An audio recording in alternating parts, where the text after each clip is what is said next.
Chargemen document ఏవైతే ఉన్నాయో వాటిల్లో మళ్ళీ అగైన్ సో మెనీ డౌట్స్‌ని రైట్ చేశారు. సో, నేను ఆల్రెడీ డౌట్స్ క్లారిఫికేషన్ కోసం పార్ట్ 1 చేశాను. ఇప్పుడు పార్ట్ 2లో మరికొన్ని డౌట్స్‌ని క్లారిఫై చేస్తున్నాను. Based on so many feedbacks వచ్చాయి. ఆ ఫీడ్‌బ్యాక్స్‌కి అన్నిట్లికి కలిపి ఒకేసారి చెప్తున్నాం. ओके, जॉइनिंग ऑर्डर्स में चार्जमैन का जो भी डाउट्स है उसका एक पार्ट 1 बनाया था, अभी पार्ट 2 है। इसमें बहुत सारे हमको मैसेजेस आए हैं, उसको क्लैरिफाई करने के लिए अभी एक ध्यान से सुनिए, एक वीडियो बना रहे हैं, इसको ध्यान से सुनिए। సో, అప్లికేషన్ మిస్ అయింది అప్లై చేసినప్పుడు. సో, దాన్ని ఎలా గెట్ ఇన్ అవ్వాలి అని చాలామంది నాకు అడిగారు. సో, ఫస్ట్ ఆఫ్ ఆల్ మీరు వెరీ ఇంపార్టెంట్ విషయం ఏంటంటే వాడు ఎన్క్లోజర్స్లో మ్యాండేటరీ అనే రాస్తాడు. ఇఫ్ ఇన్ కేస్ మీ దగ్గర కనుక లేకపోతే అక్కడికి మీరు వెరిఫికేషన్కి వెళ్ళినప్పుడు వాళ్ళ దగ్గర ఆల్రెడీ ఒక కాపీ ఉంటుంది. సేమ్ ప్రాబ్లం మన స్టూడెంట్ ఆల్రెడీ రీసెంట్గా ఫేస్ చేశారు. వాళ్ళ దగ్గర ఉన్నటువంటి కాపీలో ఒకవేళ ఎన్క్లోజ్ చేయాల్సి వస్తే మనకే ఇచ్చి ఒక జిరాక్స్ తీసుకొని రమ్మని చెప్తారు. ఆ జిరాక్స్ తీసుకున్న తర్వాత ఒరిజినల్ వాళ్ళకి ఇచ్చేసి జిరాక్స్ని మళ్ళీ మన కాపీస్తో పాటుగా ఎన్క్లోజ్ చేయాల్సి వస్తుంది. లేదా ఒకవేళ లేకపోయినా ఎక్స్క్యూజ్ చేస్తాడు. ఈ రెండిట్లో ఏదో ఒకటి జరుగుద్ది. దానికనేసి మీరు ఏ విధమైనటువంటి వర్రీ అవ్వాల్సినటువంటి అవసరం లేదు. ओके, जॉइनिंग ऑर्डर्स का जो पार्ट 1 में बताया था, सब आपके पास एप्लीकेशन रहना चाहिए। और एक एप्लीकेशन है जो आपने जॉब अप्लाई के लिए एक सर्टिफिकेट क्रिएट किया था, एक एप्लीकेशन दिया था, उसका एक पेज का ज़ेरॉक्स चाहिए। अगर आपके पास नहीं रहने से भी जब जॉइनिंग के लिए जाएंगे उनके पास रहेगा, उनके पास से लेके ज़ेरॉक्स करके आप आपके सर्टिफिकेट के साथ एनक्लोज करके दीजिए। इसमें कुछ टेंशन जरूर। ఎవరైతే సెకండ్ క్వశ్చన్ వచ్చేటప్పటికి ఎవరైతే ఇంకా మెయిల్స్ రిసీవ్ చేసుకోలేదో అఫీషియల్ మెయిల్ వాళ్ళు వర్రీ అవ్వాల్సిన అవసరం లేదు. వన్ బై వన్ వస్తాయి. వచ్చే వరకు వెయిట్ చేయండి. వచ్చిన తర్వాత మాత్రమే ప్రాసెస్ స్టార్ట్ చేయండి. ఇక్కడ ఒక ఎగ్జాంపుల్ చెప్పాలి. ఫర్ ఎగ్జాంపుల్ WNC అని మనకి వెస్ట్రన్ నేవల్ కమాండ్ ఉంది అని అనుకోండి. రీసెంట్గా మన పిల్లలకి ఇలాగే వెస్ట్రన్ నేవల్ కమాండ్ నుంచి మెయిల్ వచ్చింది అందరితో పాటు. అయిపోయినప్పటికీ మెరిట్లో ఉన్నటువంటి వాళ్ళకి కొంతమందికి వెస్ట్రన్ నేవల్ కమాండ్ అని మెన్షన్ చేసినా సరే కొంతమంది మెయిల్స్ రిసీవ్ చేసుకోలేదు. ఆఫ్టర్ 30 days తర్వాత వాళ్ళకి సెకండ్ టైము మెయిల్ వచ్చింది, ఎవరైతే రిమైనింగ్ బ్యాలెన్స్ ఉన్నారో వాళ్ళకి. అయితే ఫస్ట్ వాళ్ళేమో వెస్ట్రన్ నేవల్ కమాండ్ అని ఉంది. సెకండ్ వాళ్ళకి వచ్చేటప్పటికి western naval command other units అని ఉంది. అదర్ యూనిట్స్ అంటే సపోర్టింగ్ యూనిట్స్. మెయిన్ యూనిట్ ఏదైతే ఉంటుందో అది వచ్చేటప్పటికి డాక్యార్డ్ అయితే సపోర్టింగ్ యూనిట్. ఎగ్జాంపుల్కి ఈస్టర్న్ నేవల్ కమాండ్ ఉందనుకోండి. ఈస్టర్న్ నేవల్ కమాండ్లో మెయిన్ యూనిట్ వచ్చేటప్పటికి డాక్యార్డ్. ఇది అందరితో పాటు జరిగితే అదర్ యూనిట్స్ వచ్చేటప్పటికి NAD, INS డాగా ఇలా కొన్ని ఫుడ్ బెవరేజెస్ ఇవి సపరేట్ యూనిట్స్ ఉంటాయి. వీటికి కొంచెం డిలేగా పిలుస్తూ ఉంటాడు. లేదా ఒకరు ముందు పిలిస్తే ఒకరు తర్వాత పిలుస్తారు. ఒక్కొక్కసారి అన్నిటికీ ఒకేసారి జరుగుద్ది. కాబట్టి లిస్ట్లో పేరున్న ప్రతి ఒక్కరికి మెయిల్స్ వస్తాయి. మీరు టెన్షన్ పడాల్సినటువంటి అవసరం లేదు. ओके, जिनका सेलेक्टेड लिस्ट है और उनको जो मेल नहीं आया उनका पार्ट बाय पार्ट आएगा, यूनिट बाय यूनिट आएगा एग्ज़ाम के लिए। अभी जो वेस्टर्न यूनिट का है उनको अगर मुंबई है उनको पहले देगा, उसके बाद जो अदर यूनिट्स रहेगा उनको 30 days, 15 days, 20 days में देगा। उसका टेंशन का ज़रूरत नहीं है। लेकिन सब अदर यूनिट्स के लिए थोड़ा स्लो देगा, लेकिन उसका सब मेल्स आप मेल्स भी चेक करते रहिए उसका। जैसे मेन ईस्टर्न नेवल कॉर्ड का उसका एक देगा, जो अदर यूनिट्स है NAD का, INES, DGA उनका भी देगा, लेकिन थोड़ा टाइम लगेगा। सबका एक ही बार भी दे सकता है और धीरे धीरे भी दे सकता है, लेकिन 30 days गैप में आप मेल अपना चेक करते रहिए। వెరీ ఇంపార్టెంట్ విషయం ఏంటంటే మీరు అప్లై చేసినప్పుడు అప్లికేషన్లో మీరు ఇచ్చినటువంటి మెయిల్ ఐడి ఏదైతే ఉందో అందులో ఏమైనా స్పెల్లింగ్ మిస్టేక్స్ ఉన్నాయేమో ఒకసారి క్రాస్ చెక్ చేసుకోండి. రీసెంట్గా మా స్టూడెంట్ ఒకరికి ఇలానే ఒక లెటర్కి బదులుగా మరొక లెటర్ పడింది. వాడు అందరితో పాటు మెయిల్స్ రిసీవ్ చేసుకోలేకపోయాడు. అటువంటప్పుడు ఎంక్వైరీ ఏదైతే ఉంటుందో ఆఫీస్కి మనం మెయిల్ చేస్తే ఆ మెయిల్ ఐడిని రెక్టిఫై చేసి మళ్ళీ రీసెండ్ చేస్తారు. సో కాబట్టి మీరు ఒకసారి అప్లికేషన్లో మెయిల్ ఐడి కరెక్ట్గా ఇచ్చారో లేదో చెక్ చేసుకోండి. ओके, अगर आपका मेल अभी तक नहीं आया तो एक बार आपको जो एप्लीकेशन फॉर्म में दिया है जो मेल एड्रेस वो करेक्ट है नहीं है एक बार देखिए। अगर कुछ मिस्टेक है तो आपको इस वीडियो में एक मेल एड्रेस दे रहा है, उस मेल को आप मेल कीजिए और करेक्शन ऑफ योर मेल, वो मेल करने से आपको पूरा करेक्शन करके देगा और फर्स्ट का अभी का चेंज होगा। एक बार ये मेल अभी तक नहीं आया तो मेल एड्रेस करेक्ट नहीं है देखिए। క్వశ్చన్ ఏంటంటే ఎవరైతే సర్నేమ్స్ డిఫరెంట్గా ఉన్నాయి, పాన్ కార్డులో ఒకలా ఉంది, ఆధార్ కార్డులో మరోలా ఉంది, ఓబీసీలో మరోలా ఉంది, లేదా ఫాదర్ నేమ్ డిఫరెంట్గా ఉంది, ఫాదర్ ప్లేస్లో హస్బెండ్ వచ్చింది. ఇలాంటివి లైక్ అప్లికేషన్లో ఒక నేమ్ ఉంది, అగైన్ ఆల్ టికెట్లో చిన్న స్పెల్లింగ్ మిస్టేక్ ఉంది. ఇలాంటివి ఏవైనా ఉంటే మీరు అసలు అబ్జెక్ట్స్ని ఏమీ ఉండదు పెద్దగాన. ఒకవేళ మీరు ఒక పని చేస్తే ఇంకా మంచిది సేఫ్ సైడ్కి. ఏంటి అని అంటే మీకు దగ్గరలో ఉన్నటువంటి లాయర్ దగ్గరికి వెళ్ళండి, నోటరీ చేయించుకోండి. ఆ నోటరీ ఎలా చేయించాలి అని అంటే so and so document number and name of the document and అందులో నేమ్ ఎలా ఉందో ఆ నేమ్ని మెన్షన్ చేయమనండి. Again other document name number and అందులో నేమ్ ఎలా ఉందో మెన్షన్ చేయమనండి. ఇలా ఎన్ని డాక్యుమెంట్స్ అయితే ఉంటాయో అన్ని documents like Aadhaar card, pan card, ID proof రిలేటెడ్గా ఏవి ఉన్నాయో అవన్నీ కూడా మెన్షన్ చేసి ఇందులో ఉన్నటువంటి డిఫరెంట్ సర్నేమ్స్ ఉన్నప్పటికీ కూడా లేదా స్పెల్లింగ్ మిస్టేక్స్ ఉన్నప్పటికీ కూడా ఈ all documents are related to single person అని చెప్పి ఒక లాయర్ నోటరీ చేస్తారు. అది చేయించుకుంటే మీకు ఏ విధమైనటువంటి అబ్జెక్షన్స్ ఉండవు. ओके अभी ये दूसरा वाला है, अगर आपके नाम में और सर्टिफिकेट के नाम में कुछ चेंज है तो उसका बदलने का तरीका, अगर सब सर्टिफिकेट आपका जो 10th क्लास का है, जो 10वीं कक्षा का है, उसके हिसाब से रहने से अच्छा है. अगर 10वीं कक्षा का एक जैसा नाम है और आधार कार्ड, पैन कार्ड आपका सर्टिफिकेट में, हॉल टिकट में दूसरा नाम है, कुछ स्पेलिंग मिस्टेक्स है तो उसका चेंज करने का अभी नहीं है. उसके लिए आपको लोकल लॉयर के पास जाके नोटरी फॉर्म एक लेना होगा, और जिसका अगर आप आधार कार्ड का चेंज कर रहे हैं, आधार कार्ड नंबर और उसका एक जैसा नाम है वैसा करने के लिए, क्योंकि समय कम है अभी, वो नोटरी करने से आपका समय पूरा बचेगा. लेकिन किस किस का आधार कार्ड, पैन कार्ड और दूसरा कुछ सर्टिफिकेट का चेंज करना है उसके हिसाब से, और किस में नाम जाना है, और आपका ओरिजिनल नाम कुछ स्पेलिंग मिस्टेक नाम आपका, आपके पिता का और कुछ डेट ऑफ बर्थ कुछ भी चेंज हो रहा है तो उसमें करना है. एप्लीकेशन फॉर्म को चेंज करना है तो आप नोटरी बना दीजिए. Application form. So next question వచ్చేటప్పటికి ఈ ఛార్జ్ మ్యాన్ అనేటువంటిది గ్రూప్ బీనా, గ్రూప్ సీనా, క్లాస్ 2నా, క్లాస్ 3నా అని కొంతమంది అడిగారు. వెరీ ఇంపార్టెంట్ విషయం ఏంటంటే అసలు ఛార్జ్ మ్యాన్ అనేది ఒకప్పుడు గ్రూప్ బీనే ఆర్ క్లాస్ 2నే.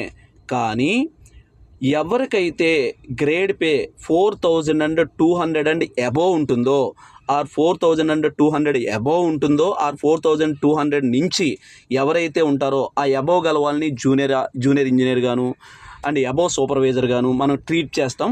అలాంటి వాళ్ళందరికీ కూడా ఒక ఇండస్ట్రియల్ యాక్ట్ ఏం చెప్తుంది అని అంటే కొత్తగా వాళ్ళెవ్వరికీ కూడా ఓటీస్ not applicable, over time duties ఏవైతే ఉంటాయో అవి నాట్ అప్లికేబుల్. కానీ డాక్యార్డ్ లాంటి ఇండస్ట్రీలో ఓటీలు అనేది మస్ట్ అండ్ షుడ్గా నీడ్ ఉంది. ఈ నీడ్ ఉండడం వల్ల గ్రూప్ బి ఆఫీసర్ల చేత ఓటీ చేయించడానికి అవ్వట్లేదు కాబట్టి వీళ్ళని గ్రూప్ సిలోకి షిఫ్ట్ చేశారు. కానీ వీళ్ళు అఫీషియల్గా treated as a group B ఆఫీసర్లానే ఉంటారు. కానీ డాక్యుమెంటేషన్ వైజ్ మాత్రం ఎలా ఉంటుంది అని అంటే సి కింద ట్రీట్ చేస్తారు. అగైన్ ఇప్పుడు కొత్తగా ఇంకో జీవో రాబోతుంది. ఛార్జ్ మ్యాన్ తర్వాత డైరెక్ట్గా 4 years తర్వాత ఫోర్ మ్యాన్కి అప్లికేబుల్ అవుతాం. ఫోర్ మ్యాన్ వీళ్ళకన్నా హయ్యర్ క్యాడరు, వాళ్ళకు కూడా అసలు ఓటీస్ నాట్ అప్లికేబుల్.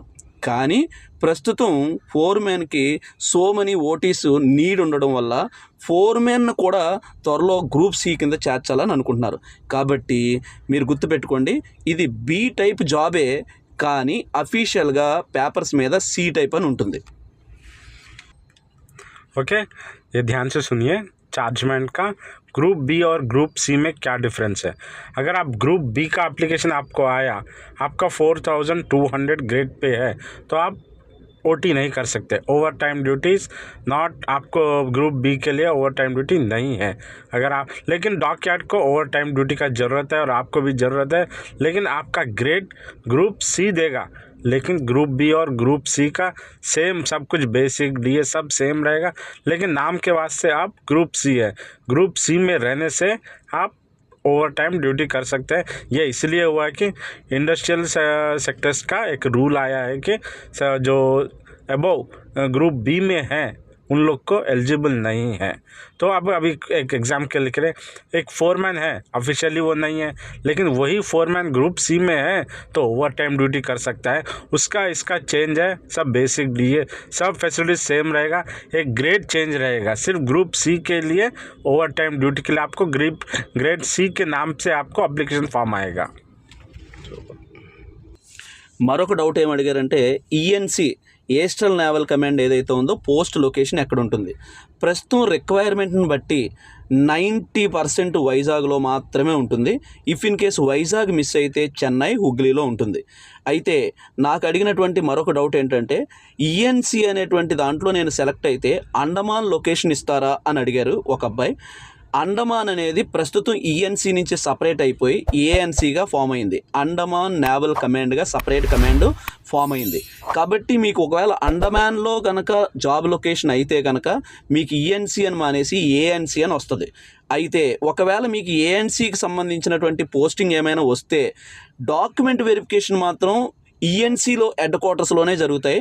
కానీ జాబ్ లొకేషన్ వచ్చేటప్పటికి ఏఎన్సీ అంటే అండమాన్లో మాత్రమే ఉంటుంది. సో ఈఎన్సీ వచ్చిన వాళ్ళలో 99% వైజాగ్లోనే జాబ్ లొకేషన్ ఉంటుంది. దానికోసం టెన్షన్ పడాల్సినటువంటి అవసరం లేదు. ओके, आप में से पूछ रहा है कि ईएनसी में क्या क्या है और एएनसी क्या है. ईएनसी में है वाइजैक, चेन्नई, हुबली. इससे पहले अंडमान था, अंडमान को अभी निकाल दिया. अंडमान का निकाल दिया अंडमान नेवल कमांड बोल के, उसको सेपरेट किया है. लेकिन ईएनसी फिर भी उसमें रिक्रूटमेंट के हिसाब से 99% वाइजैक में देगा, चेन्नई में देगा, हुबली में देगा, उसके बाद अंडमान में देगा.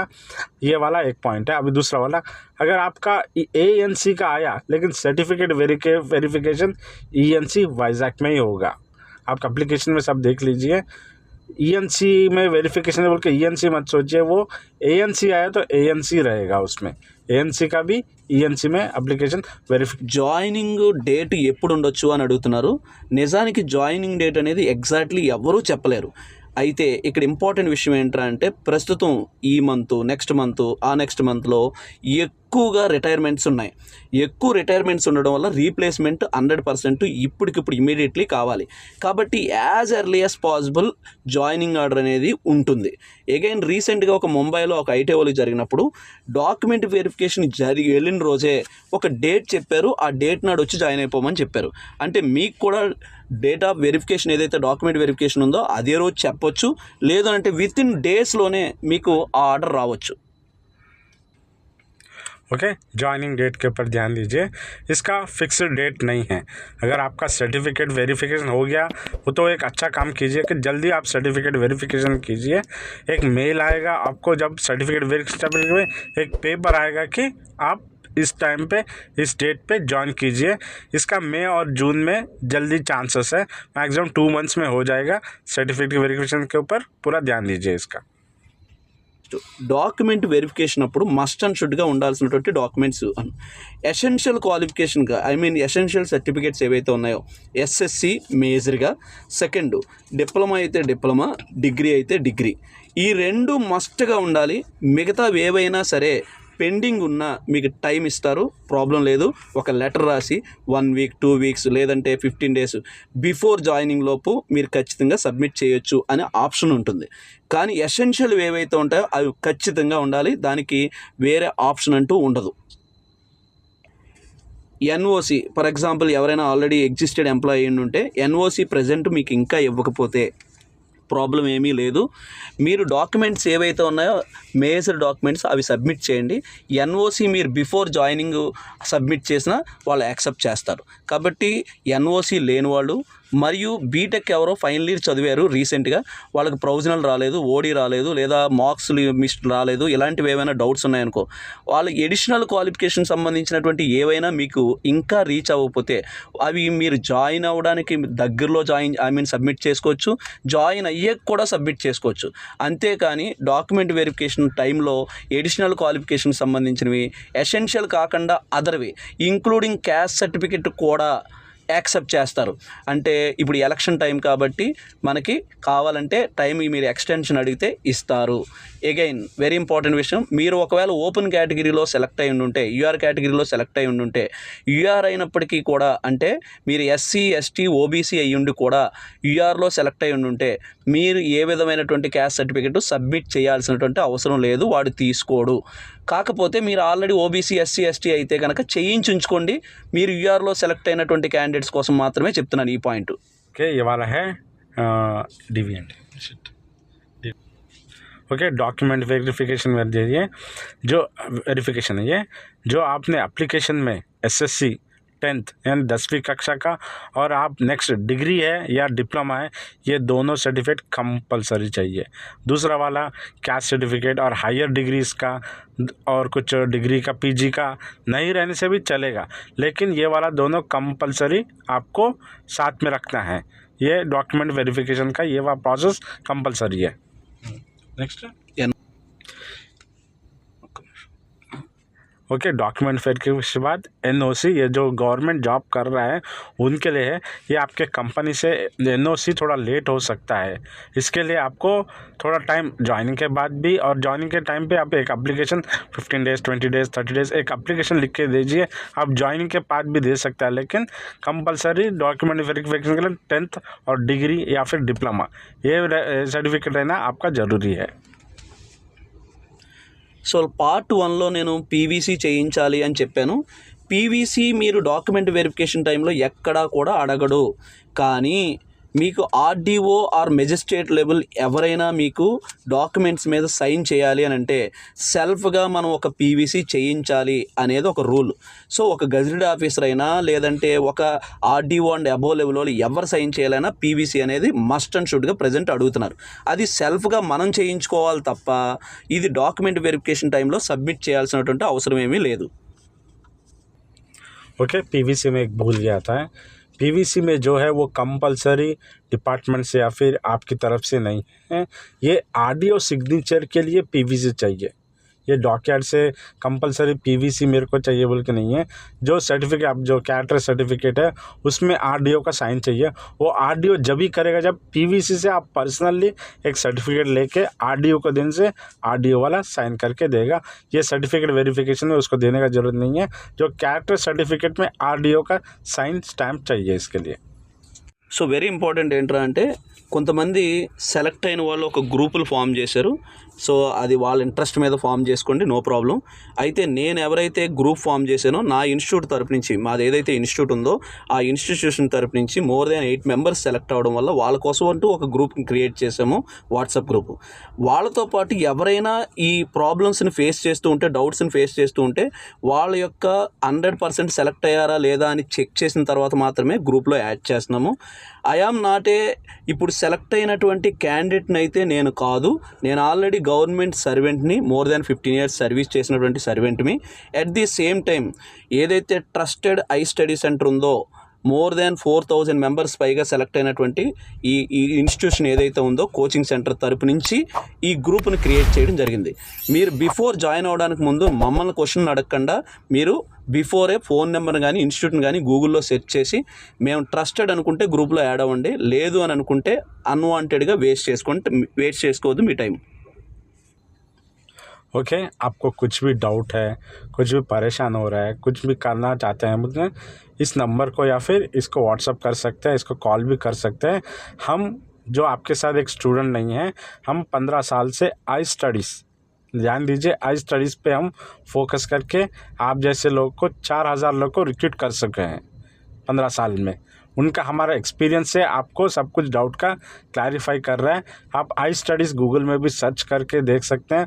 उसके बाद इस नंबर को इमरजेंसी में कॉल कीजिए या फिर व्हाट्सएप ग्रुप में आप सब लोग ऐड होके, ताकि आप परेशान नहीं हो सके कि कुछ सर्टिफिकेट का वेरिफिकेशन है, किसी को उसका डाउट्स है, किसी को पेमेंट में डाउट्स है, किसी को सर्विस में डाउट्स है, वो सब का क्लैरिफाई करने के लिए ये ग्रुप निकाला गया है और ये वीडियो बना रहे हैं। आप कहीं भी कुछ भी इसमें इस नंबर पर कॉल कर सकते हैं, मैसेज कर सकते हैं। సో ఫైనల్గా ఎవరైతే నాన్ లోకల్ ఉన్నారో, ఏపీలోనే ఉంటూ నాన్ లోకల్ కానీ తెలంగాణలో కానీ అదర్ స్టేట్స్లో ఎవరైనా ఉండి వాళ్ళకేమైనా ఈస్టర్న్ నేవల్ కమాండ్లో వెరిఫికేషన్ జరుగుతూ ఉంటే, మీకేమైనా అకామిడేషన్ ప్రాబ్లం ఉన్నా లేదా అడ్రస్ లొకేషన్స్ ప్రాబ్లం ఉన్నా మా నెంబర్స్ కాల్ చేయండి. మేము వీలైనంత వరకు మనకి ఇన్స్టిట్యూట్లోనే ఒక 2 రూమ్లు ఉంటాయి. మీరు వచ్చి ఒక పూట ఎవరైనా ఉండాలి, అకామిడేషన్ కావాలి అని అనుకుంటే నేను ప్రొవైడ్ చేస్తాము విత్ ఫ్రీ ఆఫ్ కాస్ట్తో. మీరు యూటిలైజ్ చేసుకోండి. సో అన్వాంటెడ్గా ఇబ్బంది పడొద్దు, స్ట్రగుల్స్ అవ్వద్దు, సక్సెస్ఫుల్గా మీరు వచ్చినటువంటి డాక్యుమెంట్ వెరిఫికేషన్కి వచ్చినటువంటి పనిని సక్సెస్ఫుల్గా మీరు కంప్లీట్ చేసుకుని వెళ్ళండి. ఇది not only Vizag, even though ఒకవేళ మీరు ముంబైలో కనుక డాక్యుమెంట్ వెరిఫికేషన్ వస్తే ఈ ముంబై వాళ్ళకి కూడా అక్కడ మన స్టూడెంట్స్ ఉన్నారు, వాళ్ళ దగ్గర ఆల్రెడీ అకామిడేషన్ నేను ఎవరో ఒకరికి చెప్తాను, వాళ్ళు మీకు అకామిడేషన్ ఒక రోజుకి అకామిడేషన్ మీకు ప్రొవైడ్ చేస్తారు, అలానే గైడ్ చేస్తారు. సో కొత్తగా ఉన్నవాళ్ళు, ఫియర్ ఉన్నవాళ్ళు, టెన్షన్స్ ఉన్నవాళ్ళు, సింగిల్గా ఉన్నవాళ్ళు, ఇలాంటి వాళ్ళు ఇబ్బంది పడవద్దు. ఎవరైతే ఫైనాన్షియల్గా సఫర్ అవుతున్నారో వాళ్ళకి 100% మా సపోర్ట్ ఉంటుంది. మీరు కావాలనుకుంటే వైజాగ్లో అకామిడేషన్ ప్రొవైడ్ చేస్తాము, లేదా ముంబైలో అకామిడేషన్ కూడా ప్రొవైడ్ చేస్తాం. దీన్ని యూటిలైజ్ చేసుకోండి. ఇప్పటికే నాకు ఎవరైనా మెసేజెస్, కాల్స్ చేసిండుంటే దాని కింద కామెంట్స్ చేయండి. మేము మీతో జెన్యూన్గా ఉన్నామా లేదా అనేటువంటిది, అంటే అదర్స్ ఒకసారి తెలుసుకోవడం కోసం. థ్యాంక్ యూ, ధన్యవాదాలు.